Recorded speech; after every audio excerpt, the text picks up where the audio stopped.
Alô, galera de Recife, tudo bem? Estamos aqui agora para começar a mostrar um pouquinho daquilo que vai acontecer aí com vocês nos dias 16, 17 e 18 de dezembro. Você que está se preparando para o concurso do TJ, é a hora de você aproveitar para começar a testar os seus conhecimentos sobre língua portuguesa. Bom, a prova da Fundação Carlos Chagas é uma prova que ela tem uma vantagem, que é aquela de centralizar as questões de gramática num tópico único. Não é como a prova do CESP, que de repente o item 1 é sobre concordância, o item 2 é sobre pronome, o item 3 envolve crase, não. As provas do CESP, questão de concordância é questão de concordância, questão de regência é questão de regência, questão de pontuação é questão de pontuação e, claro, sempre há uma ou duas questões de reescritura de um período para você ver qual é aquele que ficou mais claro, qual é aquele que ficou mais coeso, isto é, onde é que está dando para entender e onde é que não tem erro gramatical. Bem, mas o que a gente vai fazer nesse momento é começar a olhar algumas questões elaboradas pela banca e não só resolvê-las, mas dar uma pequena pincelada num conteúdo que esteja contido naquela questão. É o que a gente vai fazer nesse curso de 15 horas que vai acontecer aí em Recife nos dias 16, 17 e 18 de dezembro. Eu espero por vocês e acho que é uma boa para você reciclar o seu conhecimento, para que você seja bem-sucedido no seu propósito. Vamos lá? Bem, essa questão que nós vamos olhar aqui agora, essa nossa primeira questão, ela já é de uma banca. Eu coloquei aqui o meu nome, coloquei aqui o meu e-mail, se você quiser anotar, fique à vontade para entrar em contato comigo, você só especificar, que pretende fazer o curso. Se você quiser dar alguma sugestão, se você quiser solicitar um determinado assunto que para você seja mais difícil, está em tempo ainda de nós conseguirmos dar uma ajeitada para que no dia do curso em si, tudo esteja funcionando a contento. Então pode colocar ali na tela para mim, por favor. A primeira questão que nós vamos olhar é uma questão que aconteceu para o cargo de analista judiciário do TRF, concurso realizado no ano passado, no ano de 2010. Bom, ao se reconstruir uma frase do texto, houve deslize quanto à concordância verbal em: letra A. Se todos esperávamos um bom acordo na COP 15, frustrou-nos o que dela acabou resultando. Letra B. Acabou culminando num final dramático, naquele 18 de dezembro de 2009, o período de 2 semanas de acaloradas discussões. C. As nações pobres propôs-se uma ajuda de 30 bilhões de dólares, medida a que não deu aval nenhum dos países insatisfeitos com as conversas finais. D. Deveram-se as manobras de desconversas na definição das tarefas dos países, o impasse final das negociações entabuladas em Copenhague. E. Sequer foi possível, na COP 15, estabelecer um financiamento para os países pobres, a quem coubesse adotar políticas de mitigação das emissões. Bom, eu estou começando por essa questão de concordância verbal, porque concordância verbal é um item que você não pode deixar de fora do seu planejamento de estudo.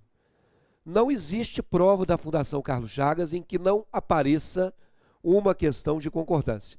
Aqui foi especificamente concordância verbal, mas normalmente você encontra concordância como um todo.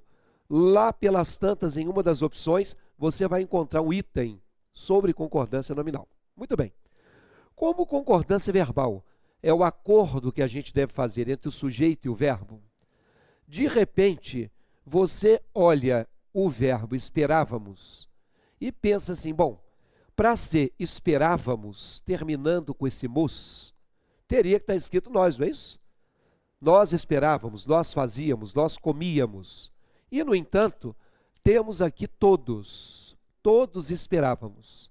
Se você julgou que isso está incorreto, você julgou mal. Porque aqui nós temos aquilo que nós chamamos de uma concordância ideológica. Todos esperávamos. Quando eu digo assim, é porque eu também estou me incluindo. Todos participaremos do curso no dia 16. Significa você e eu também. Então, todos participaremos, todos estaremos lá. Por isso, a letra A não é a resposta. Na letra B de bola, você vê aqui o verbo acabou, ou uma expressão verbal, acabou culminando. E se a concordância verbal é o acordo entre o verbo e o sujeito, o que acabou culminando no final dramático?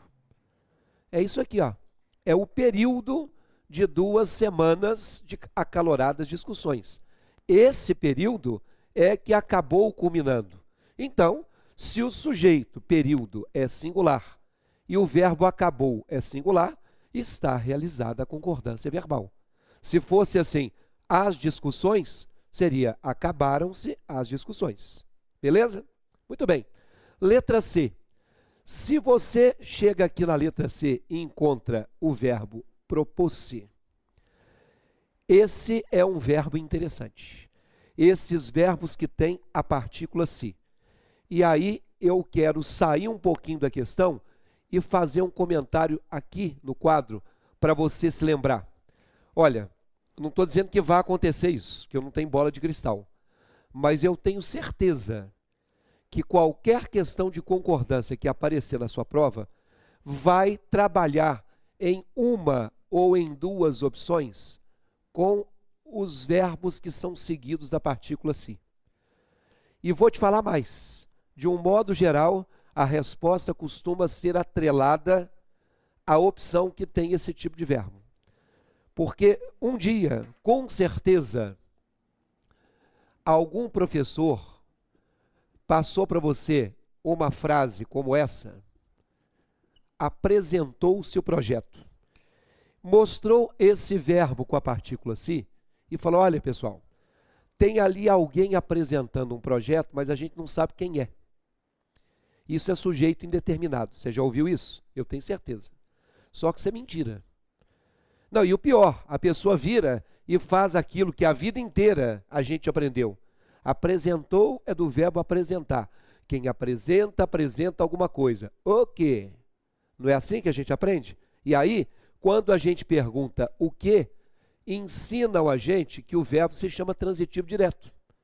E a palavra ou a expressão que completa o sentido de um verbo transitivo direto, a gente aprende que é o quê? Objeto? Não, não é objeto nenhum. Nesse caso, nós temos aqui o sujeito. Cuidado com essa pergunta de o quê, hein? Chegou. O quê? O verão. Não é objeto direto, não. A ordem está invertida. O verão chegou. Apareceu. O quê? Um vazamento na parede. Não é o objeto direto. Um vazamento apareceu na parede. O vazamento é o sujeito. Não pense que todo o que seja objeto direto. Então aqui, olha, eu coloquei entre aspas porque o verbo tem cara de transitivo direto. Por que que ele não é? Porque isso aqui é sinônimo dessa construção aqui, olha. O projeto foi apresentado. E quando eu tenho o projeto foi apresentado, nesta frase, o sujeito é o projeto. Logo, se as duas estruturas são sinônimas, se isso aqui é o sujeito de baixo, isso aqui é o sujeito de cima. E com um detalhe, hein? Se aqui fosse os projetos, como você faria aqui? Isso, foram apresentados. Se aqui fosse os projetos, deveria ser o quê? Apresentaram-se.